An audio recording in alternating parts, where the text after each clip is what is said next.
ICC champions trophy के matches कब होंगे? किस शहर में कौन सा मैच खेला जाएगा? आईसीसी ने शेड्यूल जारी कर दिया। आईसीसी चैंपियंस ट्रॉफी में 1 मार्च को पाक भारत टाकरा होगा। चैंपियंस ट्रॉफी में भारतीय टीम अपने तमाम मैचेस लाहौर में ही खेलेगी, जबकि मेजबान पाकिस्तान टीम तीनों वेन्यूज लाहौर, कराची और रावलपिंडी में ग्रुप मैचेस खेलेगी। चैंपियंस ट्रॉफी का पहला मैच कराची में 19 फरवरी को पाकिस्तान और न्यूजीलैंड के दरमियान होगा। दूसरा मैच लाहौर में 20 फरवरी को इंडिया और बांग्लादेश के दरमियान खेला जाएगा। तीसरा मैच 21 फरवरी को कराची में अफगानिस्तान और जनूबी अफ्रीका के दरमियान होगा। 22, 23 और 25 फरवरी को लाहौर में ऑस्ट्रेलिया बमुकाबला इंग्लैंड, इंडिया बमुकाबला न्यूजीलैंड और अफगानिस्तान बमुकाबला इंग्लैंड के मैच खेले जाएंगे। 24 फरवरी पाकिस्तान और बांग्लादेश, जबकि 26 फरवरी को ऑस्ट्रेलिया और जनूबी अफ्रीका के मैचेस रावलपिंडी में खेले जाएंगे। 27 फरवरी को लाहौर में बांग्लादेश और न्यूजीलैंड के दरमियान, जबकि 28 फरवरी को रावलपिंडी में अफगानिस्तान और ऑस्ट्रेलिया के दरमियान मैचेस होंगे।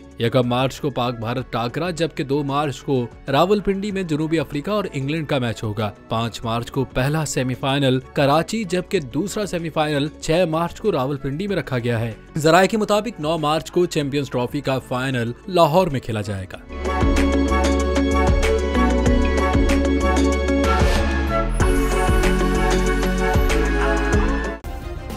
सब्सक्राइब करें और बेल दबाएं ताकि कोई खबर रह न जाए।